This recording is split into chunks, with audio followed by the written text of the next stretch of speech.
অর্থ ও পরিকল্পনা প্রতিমন্ত্রী জুনায়েদ সাকিকে বাঞ্ছারামপুরের সর্বস্তরের জনগণ একটা বিশাল গণসংবর্ধনা দেন। সংবর্ধনা শেষে ইফতার ও দোয়া মাহফিলের আয়োজন করা হয়। এতে হাজার হাজার নেতাকর্মী ও জনতা এই ইফতার মাহফিলে অংশগ্রহণ করে। জনগণকে দেওয়া প্রতিশ্রুতি অর্থ পরিকল্পনা প্রতিমন্ত্রী কীভাবে বাস্তবায়ন করবেন, আসুন তার কাছ থেকেই শুনে নেই।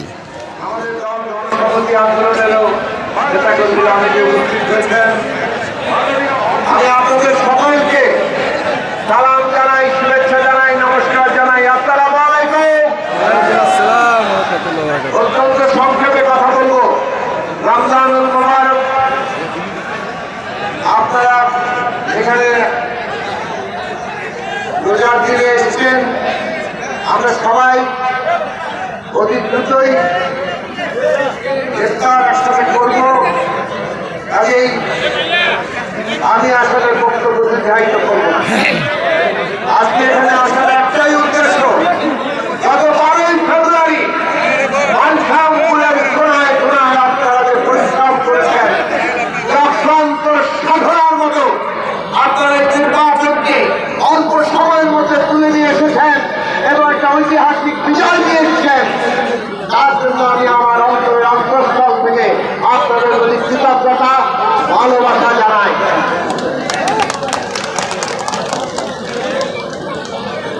আপনারা আরেকটি কারণে আমার ভালোবাসা এবং কৃতজ্ঞতা জানবেন। আমরা বাধা দিয়েছিলাম বাঞ্ছারামপুরে একটা সুস্থ, অবাধ এবং গ্রহণযোগ্য নির্বাচন হবে। আমরা শক্ত করে বলতে পারি, একটি ভোটও জালিয়াতি হয় নাই, একটি ভোটও এখানে কোনো কারচুপি বা ব্যালট হয় নাই। আমরা বিএনপি নেতা কর্মীরা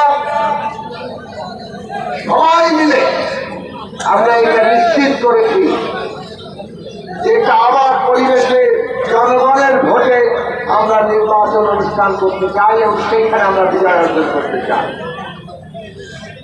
আজকে আমরা শক্ত মাটিতে দাঁড়িয়ে কথা বলতে পারছি। জনগণের ভোটে আমরা নির্বাচিত। আমরা যেসব বাঞ্ছারামপুরের ভবিষ্যৎ নিয়ে কথা বলেছি সেগুলো জনগণের অনুমোদন পেয়েছে। কাজে সরকারের কাছে আমরা সেই দাবিগুলো জোরের সাথে তুলে ধরব। আমরা কতগুলো আসুবিধার দাবির কথা শুনেছিলাম।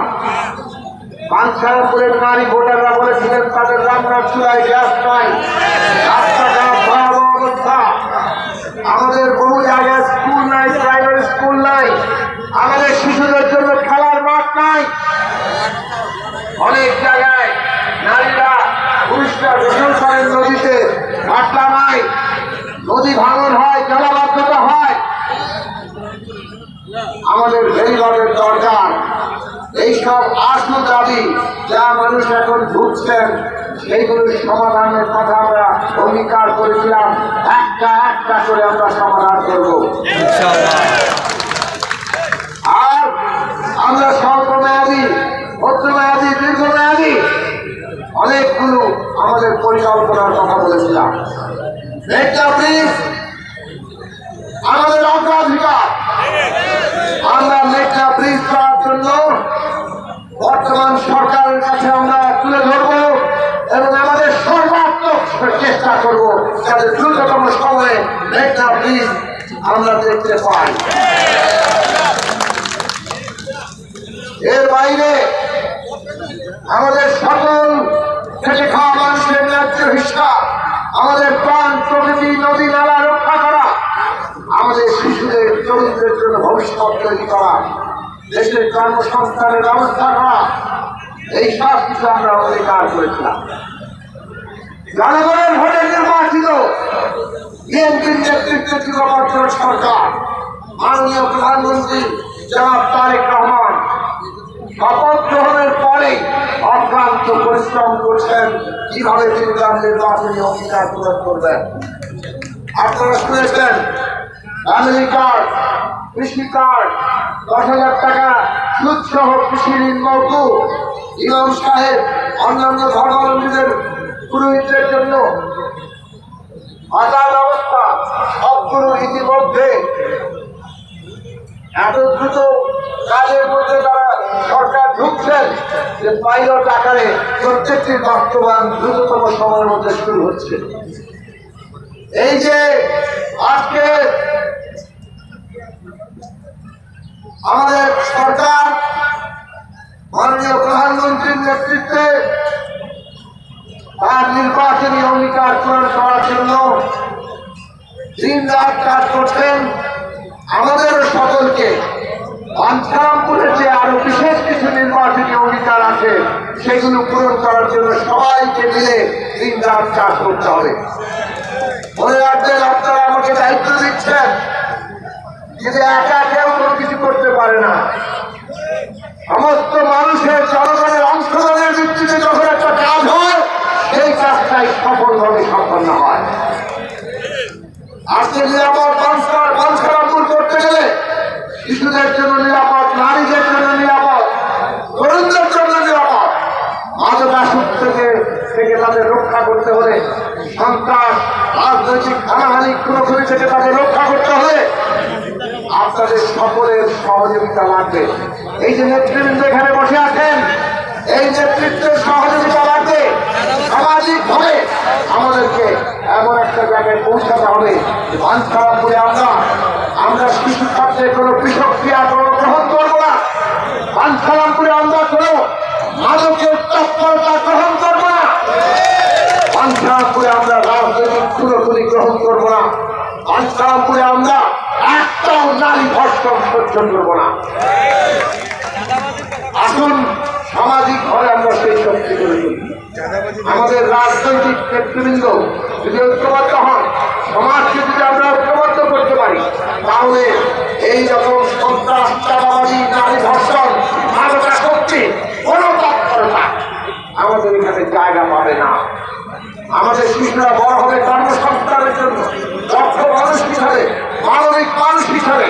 সেই রকম শিক্ষা, স্বাস্থ্য, কর্মসংস্থানের ব্যবস্থা হবে আমাদের লক্ষ্য। বর্তমান সরকার মাননীয় প্রধানমন্ত্রী জনাব তারেক রহমানের নেতৃত্বে সেই কাজ করছেন এবং সেই কাজকে এগিয়ে নিয়ে যেতে হলে আমাদেরকে চেষ্টা করতে হবে। আমরা আপনাদেরকে একটা কথা বলতে পারি, বিএনপি গণসংহতি আন্দোলন সহ আমাদের যুগপৎ জোট আমরা নির্বাচন একসাথে লড়াই করেছি। আপনারা একসাথে কাজ করে মাতলা মার্কাকে বিজয়ী করেছেন। কাজেই মাতলা মার্কা এখন বাঞ্ছারামপুরবাসীর মার্কা এবং বিএনপি গণসংহতি সহ আমরা একসাথে মিলে বাঞ্ছারামপুর গড়ে তুলব। আমরা কিভাবে ঐক্যবদ্ধ থাকতে পারি, আমরা কিভাবে একটা এমন রাজনৈতিক নেতৃত্ব তৈরি করতে পারি যারা জনগণের কাছে এমন শক্তি নিয়ে হাজির থাকবে যে কোনো অপশক্তি আর মাথা চাড়া দিয়ে উঠতে পারবে না। খেয়াল করে দেখেন,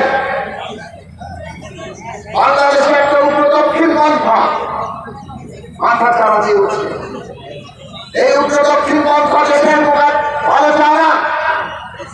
একদিকে যেমন জাতিবাদী ফাঁসিবাদ আমরা মোকাবেলা করেছি, আজকে ধর্মের কোন নাম নিয়ে কোন ফাঁসিবাদও আমরা সহ্য করব না। যদি সেইটা আমাদের করতে হয়, আমাদের যে ঐক্য, বিএনপির নেতৃত্বে যে ঐক্য, সেই ঐক্য বজায় রাখতে হবে সারা দেশে এবং সেই ঐক্য বজায় থাকলেই আজকে বাংলাদেশকে একটা গণতান্ত্রিক বাংলাদেশ, সার্বভৌম বাংলাদেশ, সকলের ন্যায্য শিক্ষা পাওয়ার বাংলাদেশ, ন্যায় বিচারের বাংলাদেশ হিসেবে আমরা তৈরি করতে পারবো। সেই কাজটা আমরা একসঙ্গে করবো। এই ঋণে আপনারা যেমন আমাকে আবদ্ধ করেছেন, শহীদেরা আমাদের সবাইকে একটা ঋণে আবদ্ধ করেছে। আমরা যা করার জন্য প্রতিশ্রুতি দিয়েছি সেটা আমরা সফলভাবে সবাই মিলে করবো। কাজেই আমরা যেমন আমাদের ঋণ ভুলবো না, আমরা সকলে মিলে আমাদের শহীদের দিন যেন আমরা না ভুলি। আমরা তাদের আকাঙ্ক্ষার্য বাংলাদেশটা করে তোলার জন্য আমাদের দিক থেকে যা করার সর্বাত্মকভাবে করি। আপনারা বলেছেন দায়িত্ব নিতে, বর্তমান সরকার মানসারামপুরবাসীকে গৌরবান্বিত করেছে। অর্থ এবং পরিকল্পনা মন্ত্রণালয়ের মতো গুরুত্বপূর্ণ মন্ত্রণালয়ে মানসারামপুরের প্রতিনিধিকে দায়িত্ব দিয়ে সাথে কিন্তু একটা সমস্যাও বাড়িয়েছে। এই দুই মন্ত্রণালয়ের দায়িত্ব এত বড় যে আমরা এই কাজ সম্পন্ন করার জন্য অর্থ আর পরিকল্পনা কেবল মানসারামপুর জন্য করলে হবে না, সারা দেশের জন্য করতে হবে। কাজেই আমাদের যে কাজের চাপ তৈরি হয়েছে তার ফলে আপনারা যেভাবে আমাকে প্রত্যাশা করেছিলেন এই মানসারামপুরে আপনাদের সাথে মিশে থাকবো, সেটা হয়তো প্রত্যাশার অনুযায়ী সবসময় না পারলে আপনারা আমাকে ক্ষমাসুন্দর দৃষ্টিতে দেখবেন। কিন্তু এইটা মনে রাখবেন, সারা দেশের জনগণের কল্যাণ যেমন আমাদের লক্ষ্য, সর্বক্ষণ মানসারামপুরের কল্যাণ, মানসারামপুর মানুষের স্বার্থ নিয়ে আমরা চিন্তিত এবং আমাদের কর্মকাণ্ড আমরা চালাবো। কাজেই